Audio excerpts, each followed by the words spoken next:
എത്ര തിന്നാലും മടുക്കാത്ത നമ്മളെ തലശ്ശേരി ദം ബിരിയാണീൻ്റെ റെസിപ്പി ആട്ടോ ഇന്ന് ഷെയർ ചെയ്യുന്നത്. അപ്പോൾ നമ്മളിതൊരു 1/2 കിലോ ചിക്കൻ വെച്ചിട്ടാണ് ചെയ്തെടുക്കുന്നത്. ഉപ്പും മഞ്ഞൾപ്പൊടിയും മുളക് പൊടിയും അതുപോലെ തന്നെ കുറച്ച് മല്ലിപ്പൊടിയും ചേർത്ത് മാരിനേറ്റ് ചെയ്ത് വെച്ചതാണ്. ഇനി നമ്മളൊരു 2 ടേബിൾ സ്പൂൺ നെയ്യും അതുപോലെ വെളിച്ചെണ്ണയും ചേർത്തിട്ട് ഒരു 2-3 സവാള ഒന്ന് നേർങ്ങനെ അരിഞ്ഞിട്ട് ഒന്ന് വാട്ടിയെടുക്കുന്നുണ്ട്. അതിനുശേഷം കുറച്ച് ഇഞ്ചി, പച്ചമുളക്, വെളുത്തുള്ളി ചതച്ചതും ചേർത്തിട്ട് ഒന്ന് വഴറ്റിയെടുക്കാം.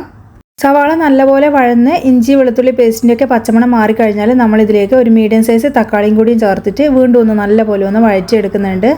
ഇനി ഇതിലേക്ക് മാരിനേറ്റ് ചെയ്ത് വെച്ചാൽ ചിക്കൻ ചേർത്തിട്ട് ഒരു മീഡിയം ഫ്ലെയിമിൽ ഒരു 5-8 മിനിറ്റ് നല്ലപോലെ ഒന്ന് വഴറ്റിയെടുക്കുന്നുണ്ട്. ചിക്കൻ്റെ ആ ഒരു പിങ്ക് കളർ മാറി ഒരു വൈറ്റ് കളർ ആവുന്നവരെ ഒന്ന് വഴറ്റിയെടുക്കാം.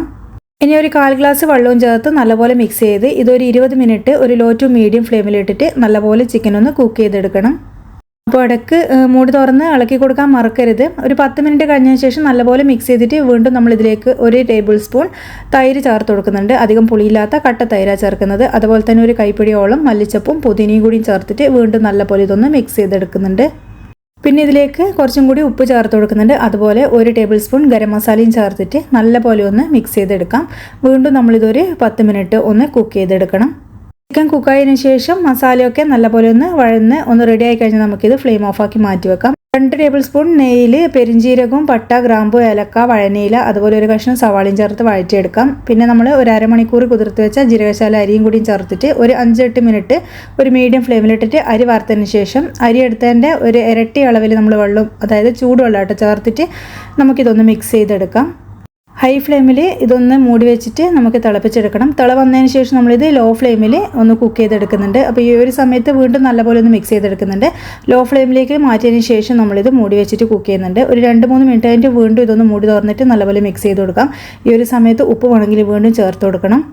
അപ്പോൾ നമ്മൾ ചോറ് ഏകദേശം ഒരു 5-8 മിനിറ്റ് കൊണ്ട് തന്നെ റെഡി ആവും കേട്ടോ. അപ്പോൾ നമ്മൾ കുതിർത്ത് വെച്ചുകൊണ്ട് തന്നെ പെട്ടെന്ന് റെഡിയായി കിട്ടും. ഇനി നമുക്കിത് ദം വെക്കാൻ തുടങ്ങാം. നമ്മൾ ഫ്ലെയിം ഒന്ന് ലോ ഫ്ലെയിമിൽ വെച്ചതിന് ശേഷം ഈ ഒരു മസാലേൻ്റെ മേലെ ചോറ് കൂടി ചേർത്തിട്ട് കുറച്ച് മഞ്ഞൾപ്പൊടിയും പാലും കൂടിയും ചേർത്ത് മിക്സ് ചെയ്തിട്ട് മേലേക്ക് ഒഴിച്ചു കൊടുക്കാം. പിന്നെ കുറച്ച് മല്ലിച്ചപ്പ് ഇതിന് മേലേക്ക് ഇട്ട് കൊടുക്കാം. അതുപോലെ തന്നെ അണ്ടിപ്പരിപ്പും മുന്തിരിയും പിന്നെ സവാള ഫ്രൈ ചെയ്തത് ഇട്ട് കൊടുക്കാം. പിന്നെ നമ്മൾ കുറച്ച് ഗരം മസാല ഇതിൻ്റെ മേലേക്ക് ഇട്ട് കൊടുക്കുന്നുണ്ട്. നിങ്ങൾക്ക് വേണമെങ്കിൽ നെയ്യും കൂടിയും ചേർത്ത് കൊടുക്കാം. അപ്പോൾ ഇനി ഇത് നമുക്കൊന്ന് മൂടി വെച്ചിട്ട് ദം ചെയ്തെടുക്കണം. നിങ്ങൾക്ക് വേണമെങ്കിൽ മൈദ പേസ്റ്റ് ഒക്കെ ചേർത്തിട്ട് ഇതിൻ്റെ സൈഡൊക്കെ ഒന്ന് ഒട്ടിച്ചു കൊടുക്കാം. അപ്പോൾ ഞാനിങ്ങനെ ആട്ടോ ചെയ്തെടുക്കുന്നത്. ഏകദേശം ഒരു 10 മിനിറ്റ് ലോ ഫ്ലെയിമിൽ ദം ചെയ്തെടുത്താൽ മതിയാകും. 10 മിനിറ്റിന് ശേഷം മൂടി തുറന്നിട്ട് നമുക്കിത് സെർവ് ചെയ്യാം.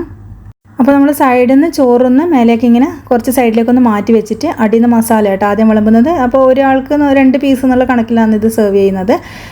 മസാല വിളമ്പിയതിന് ശേഷം വീണ്ടും നമ്മൾ ആ സൈഡിലേക്ക് മാറ്റി വെച്ച് ചോറ് അതിൻ്റെ മേലേക്കൊന്ന് ഇട്ട് കൊടുക്കാം. അപ്പോൾ മേലെ ഒന്ന് സെറ്റ് ചെയ്തെടുത്താൽ നമ്മൾ തലശ്ശേരി ബിരിയാണി റെഡിയായി.